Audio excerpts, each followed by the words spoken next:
پیچھے کیا ہے جو آپ کچھ نہیں کر پا رہے ہیں؟ دیکھیے، نیب کو ایک پولیٹیکل ٹول کے طور پر استعمال کرنا وہ تو ہم سب کے علم میں ہے. میں یہ سمجھتا ہوں کہ ہمیں اپنے دور کے اندر اس میں ترمیم کرنی چاہیے تھی اس قانون میں.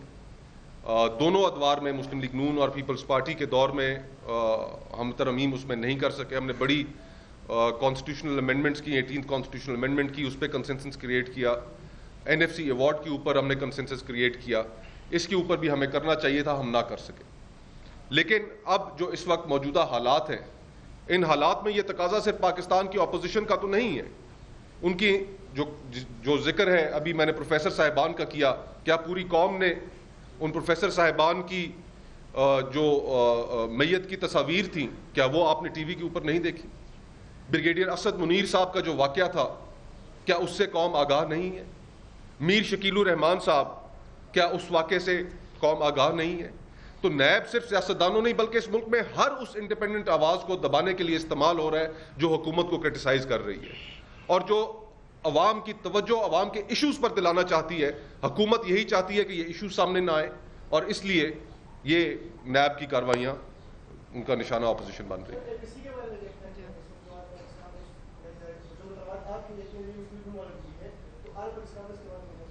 آل پارٹیز کانفرنس کے سلسلے میں پاکستان پیپلز پارٹی کے چیئرمین بلاول بھٹو صاحب اپوزیشن کے دیگر رہنماؤں سے رابطے میں ہیں اور ہم امید کرتے ہیں کہ انشاءاللہ تعالی دیگر اپوزیشن جماعتیں ابھی جب وہ لاہور میں تھے ان کی شہباز شریف صاحب سے ملاقات ہوئی، مولانا فضل الرحمان صاحب سے ملاقات ہوئی اور یہی طے کیا گیا تھا کہ عید کے بعد APC بلائی جائے گی. تو انشاءاللہ بہت جلد اس ضمن میں بھی آگاہ کیا جائے گا. جی ابھی کل آپ دونوں بڑی پارٹیوں نے بڑے خوشو کے ساتھ حکومت کے ساتھ مل کر ڈیجیٹل لیگل اسسٹنس کا بل پاس کرایا اور حکومت کو نجات دلائی بہت سارے مسائل سے. آج حکومت نے ایک اور بل اینٹی منی لانڈرنگ بل پیش کیا ہے فائنانس کمیٹی میں. آپ اس کا دیکھا ہوگا تھوڑی دیر پہلے بھی اس کا اجلاس چل رہا تھا. اس حوالے سے کیا کہیں گے کہ کیا آپ لوگ نے اچانک بڑی تیزی کے ساتھ حکومت کی مدد کی، کیا کسی گارنٹی کے بغیر کی؟ کیونکہ ایک اینٹی منی لانڈرنگ بل ہے اس کی نیشنل اسمبلی سے بھی اور سینیٹ سے پاس کروایا آپ لوگوں نے. دیکھیے، میں تھوڑی سی تصحیح کر دوں کہ ہم نے حکومت کو نجات نہیں دلائی. FATF کا جو معاملہ ہے اس میں پاکستان سے بہت سے تقاضے کیے گئے ہیں کہ آپ اپنی جو رجیم ہے مختلف قوانین کے حوالے سے اس کو بہتر کریں اور کئی معاملات میں آپ کے پاس قوانین ہی موجود نہیں ہیں، ان قوانین کو آپ بنائیں. یہ مطالبات FATF کی جانب سے ہیں. ان مطالبات کے لیے ڈیڈ لائنز بھی رکھی گئی ہیں اور غالباً 30 اگست ایک ڈیڈ لائن ہے جس سے پہلے پاکستان کو بہت سے قوانین جن میں سے چند اپوزیشن کی مشاورت سے بہتر بنا دیے گئے ہیں اور دیگر کئی قوانین پاس ہونے ہیں.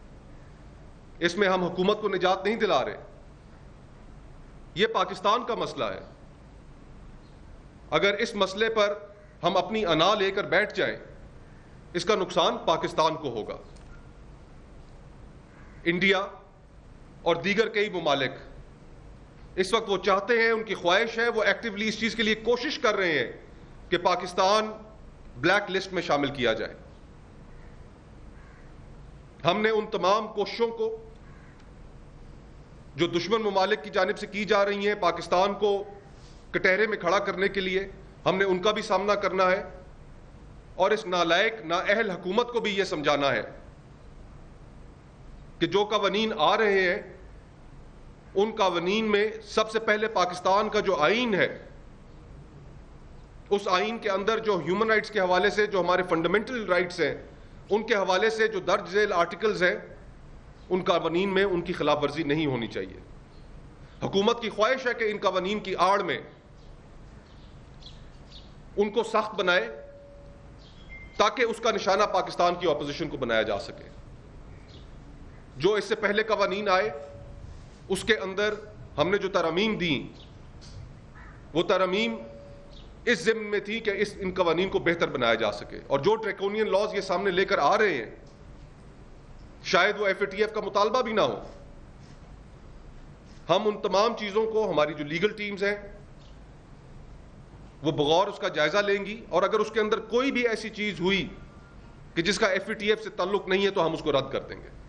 سر, میوچل اسسٹنٹ بل کے متن میں درج ہے کہ یہ سیاسی نوعیت کے معاملات میں لاگو نہیں ہوگا, تو کیا اپوزیشن نے اس وجہ سے اس بل کی حمایت کی ہے؟ دیکھیے, اس میں بہت سی ایسی چیزیں تھیں میوچل لیگل اسسٹنس بل میں جو اپوزیشن کی ڈیمانڈ پر شامل کی گئی. مثلا پارلیمنٹری اوورسائٹ, حکومت نے اس کے اندر اوورسائٹ کا کوئی میکانزم نہیں رکھا تھا. ہم نے اس کے اندر پارلیمنٹری اوورسائٹ کا ایک میکانزم رکھا. حکومت نے فرد واحد کے اختیار میں دیا تھا کہ وہ جس کو مرضی ہے چاہے اس قوانین کے تحت اس کو اس دائرہ کار میں لے آئے. ہم نے اس کمیٹی کو بڑھایا, اس میں 6 ممبر انکلوڈ کیے بجائے صرف ایک فرد واحد سیکرٹری انٹیریئر کے. ہم نے اس کے اندر پاکستان کے آئین کا حوالہ دیا, ہم نے انٹرنیشنل ہیومن رائٹس کنونشنز کا حوالہ دیا کہ اگر کوئی بھی چیز پاکستان کے آئین, انٹرنیشنل ہیومن رائٹس کنونشن کے مترادف ہوگی, ان کے خلاف ہوگی, تو پھر حکومت یا کوئی بھی ادارہ اس طرح نہیں کر سکے گا جس طرح وہ چاہتے ہیں. سر یہ بتائیں, ایک طرف آپ APC کو لانے جا رہے ہیں تمام اپوزیشن جماعتوں کے ساتھ, گزشتہ روز پیپلز پارٹی JUI کے ممبران جو پارلیمنٹ اسمبلی میں ہم نے دیکھا جوائنٹ سیشن, وہ آمنے سامنے تھے, طرف طرف ہو رہی تھی.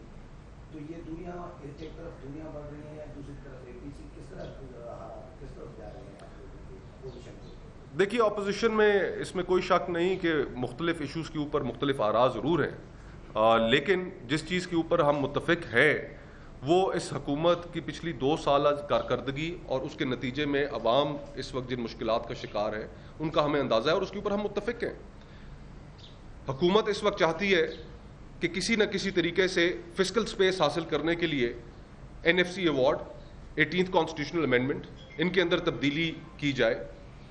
پاکستان کی اپوزیشن میں اس کے اوپر کوئی 2 آراء نہیں ہے. پاکستان کی اپوزیشن اس وقت اس نقطے کے اوپر ایک موقف رکھتی ہے. اور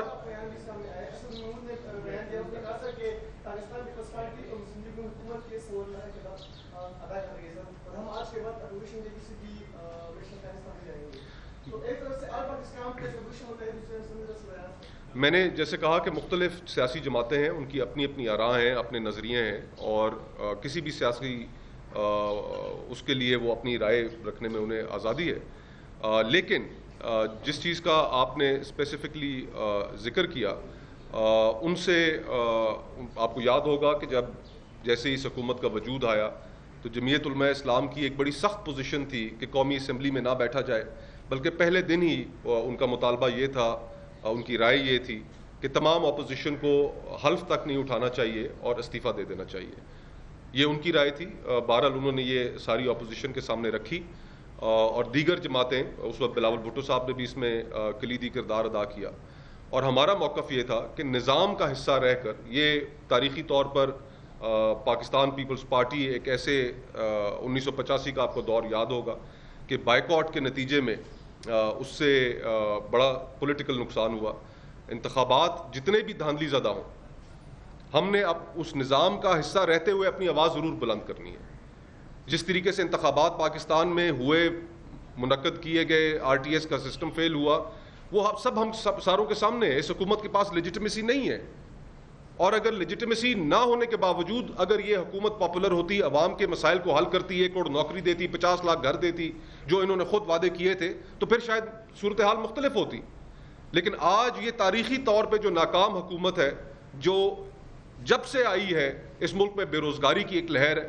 کاروباری طبقہ ہو, مزدور ہو, کسان ہو, میڈیا ہو, صحافی ہو, انڈسٹریلسٹ ہو, تاجر ہو, کون سا ایک ایسا طبقہ ہے کہ جو اس وقت حکومت کی کارکردگی سے مطمئن ہے؟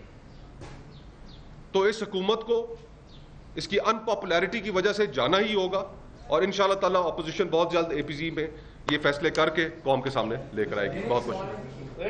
آپ کی جو پارٹی ہے کیا وہ نیب قوانین کی ترغیب چاہتی ہے یا نیب کی ادارے کو بدل کرنا چاہتی ہے؟ دیکھیے, اصولاً تو میری رائے میں تو نیب کا ادارہ ہی ختم ہونا چاہیے, اس لیے کہ پروونشل اینٹی کرپشن ڈپارٹمنٹس موجود ہیں, FIA موجود ہے, پروونشل نیب کے ادارے, ان کے لیے قوانین موجود ہیں, اور پاکستان میں کرپشن کو صرف ایک پولیٹیکل وچ ہنٹ کے لیے استعمال کیا جاتا ہے. اور یہ ابھی سے نہیں, ایوب خان صاحب کے دور سے ایبڈو آیا, اس ایبڈو کے نتیجے میں جو ناپسندیدہ سیاستدان تھے ان کو نااہل کیا گیا. پھر اس کے بعد متواتر جتنے ادوار آئے اس میں سیاستدانوں کو، پرٹیکولر سیاستدانوں کو جو حکومت کے مخالف سوچ رکھتے تھے ان کو ٹارگٹ کیا گیا. آج بھی اگر آپ دیکھیں تو کون سا ایسا حکومتی وزیر ہے یا مشیر ہے جن کے اوپر کیسز کے، جن کے اوپر ریفرنسز موجود ہیں؟ اپوزیشن کو تو صرف انویسٹیگیشن کی بنیاد پر اریسٹ کر لیا جاتا ہے، لیکن حکومت کے وزراء جو اس وقت کابینہ میں موجود ہیں ان کے بارے میں، ان کے لیے تو کوئی ایکشن نہیں لیا جا رہا. لیکن پروونشل لیبس تو اسی نیب کا حصہ ہے نا. نہیں، وہ انڈیپینڈنٹ قوانین ہے جی، انڈیپینڈنٹ قوانین ہے. بہت بہت شکریہ. اللہ